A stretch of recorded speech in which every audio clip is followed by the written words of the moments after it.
नमस्कार दोस्तों, भारत एक सोच देख रहे हैं आप दोस्तों। केंद्र सरकार ने चंद्रशेखर की सुरक्षा को लेकर बड़ा फैसला लिया है। आजाद समाज पार्टी के अध्यक्ष नगीना से सांसद चंद्रशेखर आजाद की सुरक्षा बढ़ा दी गई है। चंद्रशेखर को पहले से ही सुरक्षा मिली हुई थी, तो फिर क्यों बढ़ाई गई चंद्रशेखर की सुरक्षा?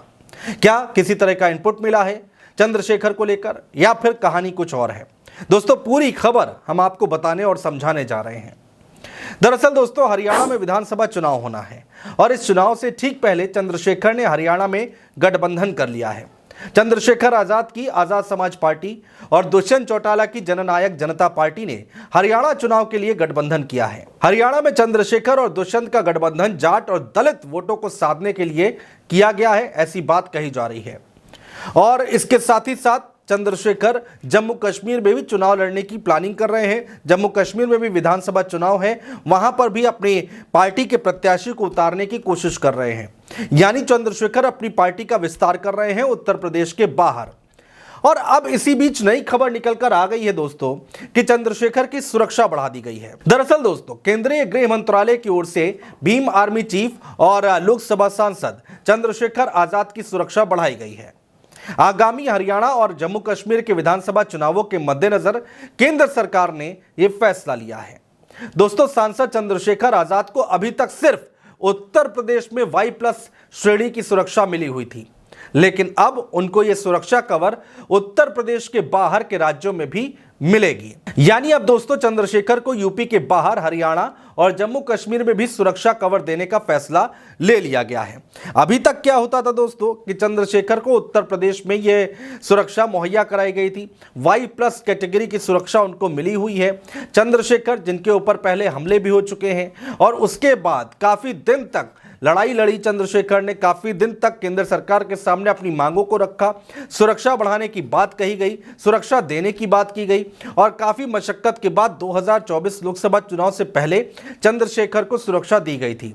लेकिन ये सुरक्षा, जो कमांडो हैं, जो उनके सुरक्षा कर्मी हैं, वो केवल उत्तर प्रदेश तक ही सीमित थे। उत्तर प्रदेश में ही ये सुरक्षा दी गई थी। लेकिन अब फैसला लिया गया है कि हरियाणा और जम्मू कश्मीर में भी चंद्रशेखर को सुरक्षा मुहैया कराई जाएगी और यह फैसला केंद्र सरकार की तरफ से लिया गया है। दोस्तों, जम्मू कश्मीर और हरियाणा के विधानसभा चुनाव में चंद्रशेखर अपनी पार्टी की ओर से उम्मीदवार उतारने जा रहे हैं।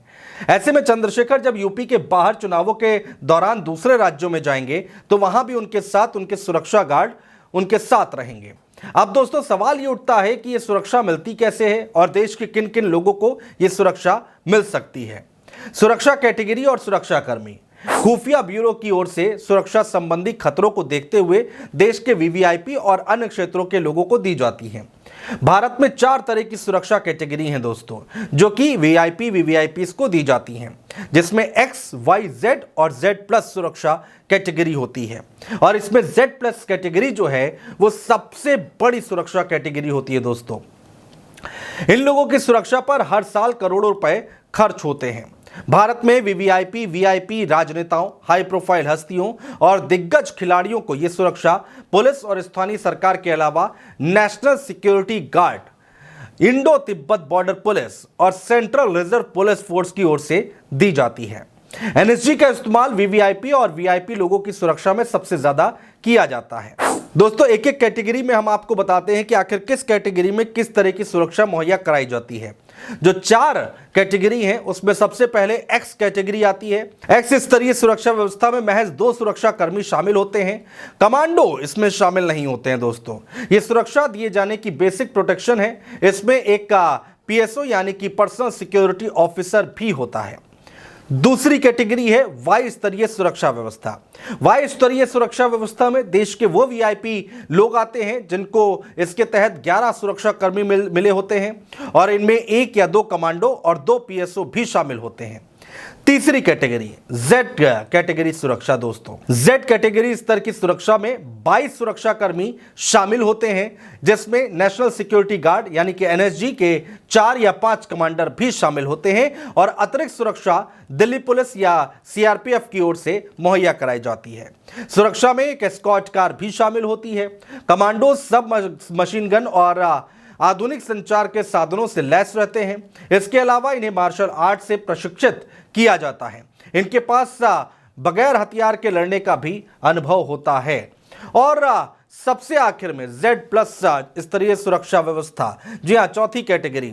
सबसे ज्यादा अगर देखा जाए तो इसमें कमांडोज होते हैं। Z+ कैटेगरी स्तरीय सुरक्षा में एक दो नहीं बल्कि 36 सुरक्षा कर्मी लगे होते हैं, जिसमें NSG के भी 10 कमांडोज होते हैं। इस सुरक्षा व्यवस्था को दूसरी SPG कैटेगरी भी कहा जाता है। ये कमांडोज अत्याधुनिक हथियारों से लैस होते हैं, उनके पास लेटेस्ट गैजेट्स और यंत्र होते हैं। सुरक्षा के पहले घेरे की जिम्मेदारी NSG की होती है। इसके बाद दूसरे स्तर पर SPG के अधिकारी होते हैं। साथ ही ITBP और CRPF के जवान उनकी सुरक्षा में लगाए जाते हैं। खैर दोस्तों, ये थी 4 कैटेगरी की सुरक्षा व्यवस्था जो कि देश के VIP VVIPs को दी जाती है और जिनकी जान को खतरा या फिर किसी तरह के इनपुट मिले होते हैं, उसके बाद ये सुरक्षा व्यवस्था मुहैया कराई जाती है। लेकिन अब चंद्रशेखर की सुरक्षा बढ़ा दी गई है। अब उत्तर प्रदेश के बाहर जब भी चंद्रशेखर जाएंगे, हरियाणा या फिर जम्मू कश्मीर, जहां पर वो और उनकी पार्टी चुनाव लड़ रहे हैं, उनके सिंबल पर प्रत्याशी उतारे जा रहे हैं, वहां पर भी सुरक्षा कर्मी चंद्रशेखर के साथ चलते हुए आपको दिखाई देंगे। दोस्तों, बहुत शुक्रिया।